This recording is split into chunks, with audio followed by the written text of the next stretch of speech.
Hello all.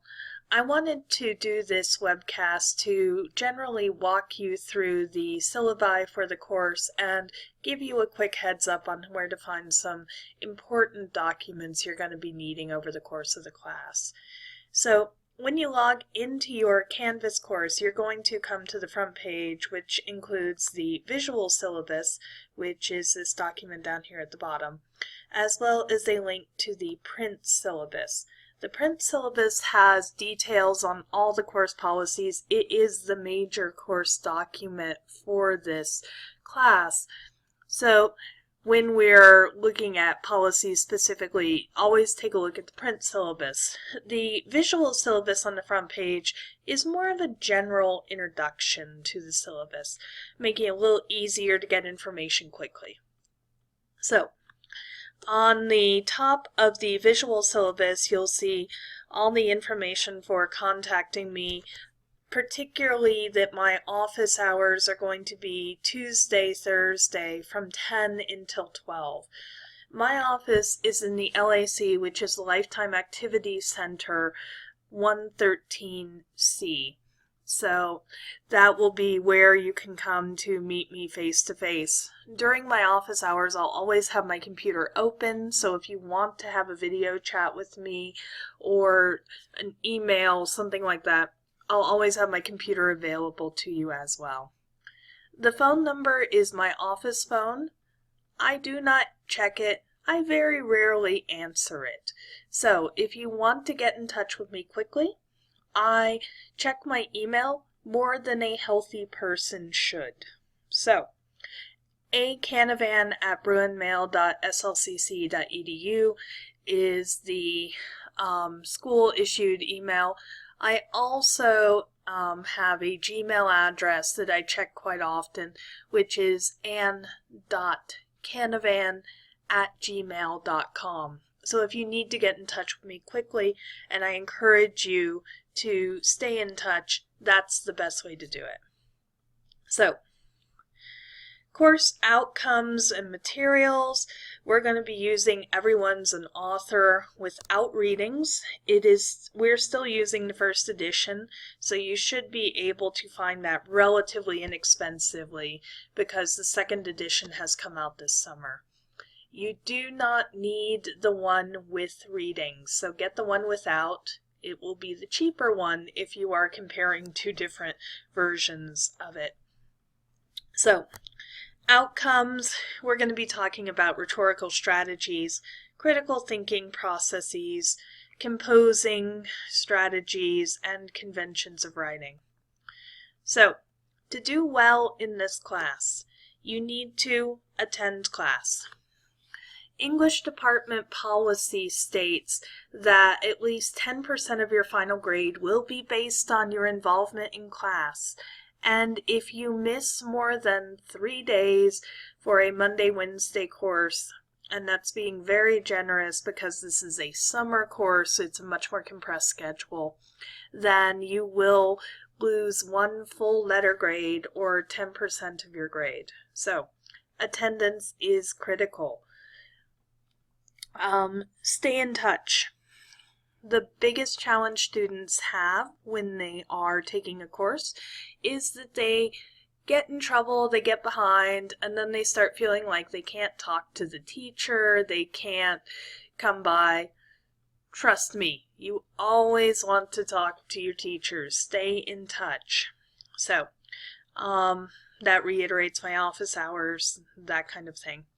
So, you also want to be aware of and use your resources. So we have the Student Writing Center, which is open all summer.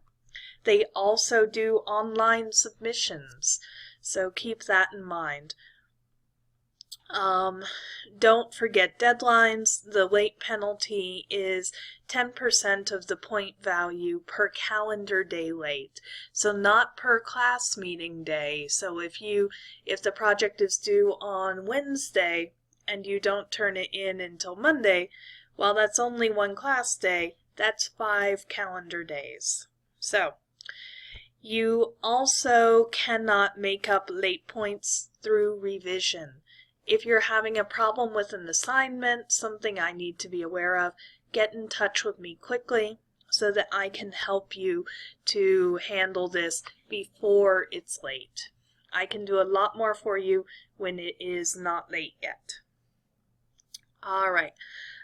Finally, this is pretty standard, but showing respect to other people. So this does include specifically, though, active listening when others are talking. So when we're having a class discussion, when things are going on, give the speaker your entire attention. All right, for this class, we have 4 major projects. The first 3 are revisable, and we'll talk about that in just a minute. But the email project is 10% of your final grade, the restaurant review, the career interview, and finally the portfolio reflection.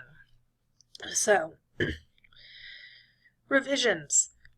This class is about teaching you what your writing process is. What do you do to write effectively?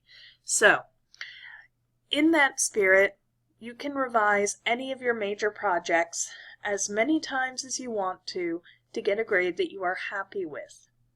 So, what that means is if you get, say for instance, an 8 out of 13 on your email project, and you say, wow, I can do better than that.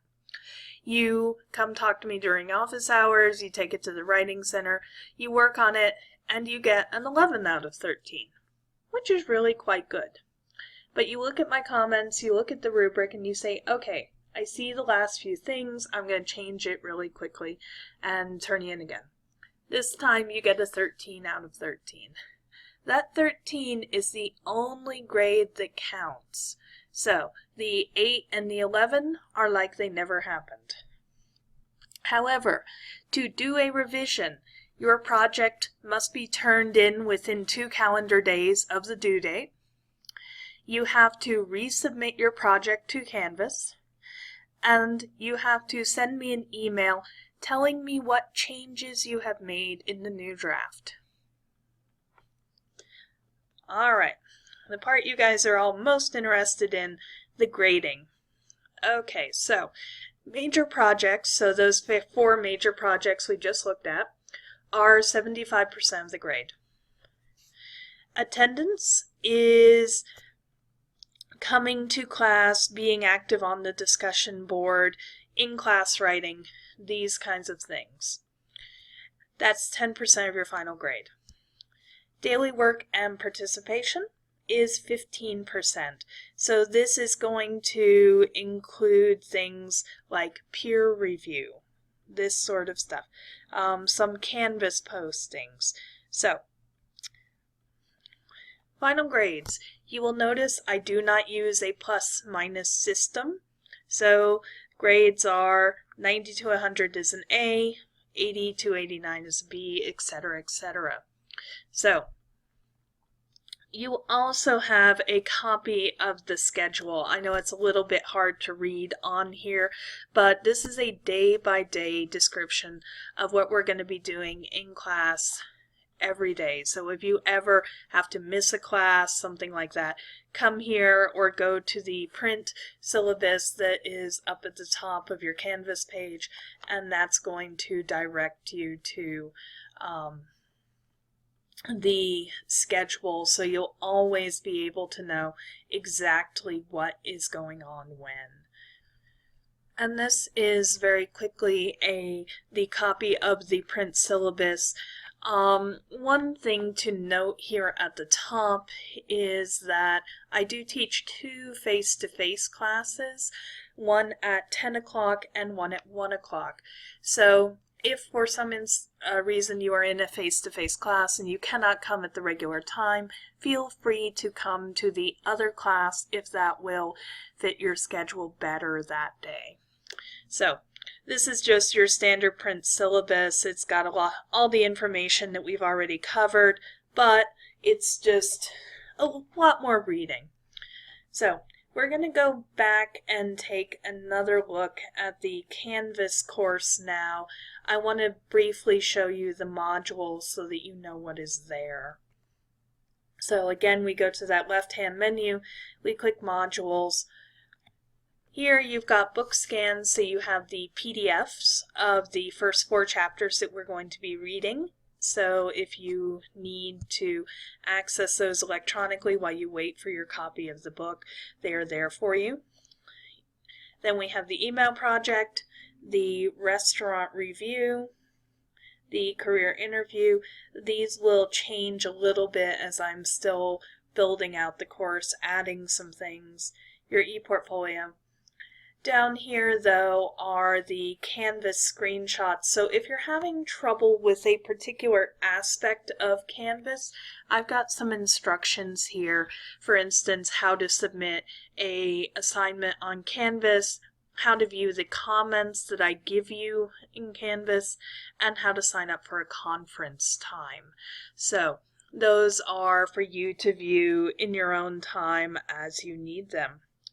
So that will give you a general introduction to the course, and you should be able to now take the Canvas and syllabus quiz that is linked on your first module.